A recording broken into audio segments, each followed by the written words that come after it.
17ই June আমি একটা video দিয়েছিলাম জবা গাছের ক্লোরোসিসের উপরে। তো আজকে 25শে জুন আপনারা দেখতে পাচ্ছেন আমার সেই একটাই গাছ যার মধ্যে ক্লোরোসিস হয়েছিল। তো সেই গাছের পাতাগুলো, যে নতুন পাতাগুলো যেগুলো জন্মাচ্ছে সেগুলো ডিপ গ্রিন কালারের হচ্ছে। তার মানে এটা বলা যায় যে আমি যে সারটা অ্যাপ্লাই করেছিলাম সেই সারটা কিন্তু আমার এই গাছে কাজ করেছে এবং খুব ভালো মতো কাজ করছে।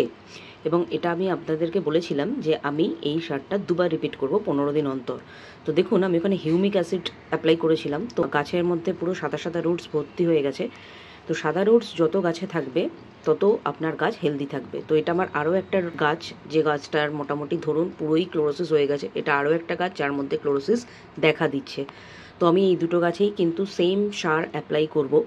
এবার আরেকটা জিনিস বলে রাখি ক্লোরোসিসের জন্য, যে ক্লোরোসিস যদি খুব বেশি দিন ধরে হয়ে থাকে এবং তার যদি ট্রিটমেন্ট না করা হয়ে থাকে তাহলে কিন্তু গাছটা মরেও যেতে পারে। তো সেই কথা মতো আমি এই একই সার magnesium sulphate, humic acid, red potash আর মাইক্রোনিউট্রিয়েন্ট সবটাই 5 গ্রাম 5 গ্রাম 5 গ্রাম করে আমি প্রতিটা প্ল্যান্টে অ্যাপ্লাই করব এবং আশা করি এই গাছ দুটোও আমার কয়েকদিনের মধ্যে সুস্থ হয়ে যাবে।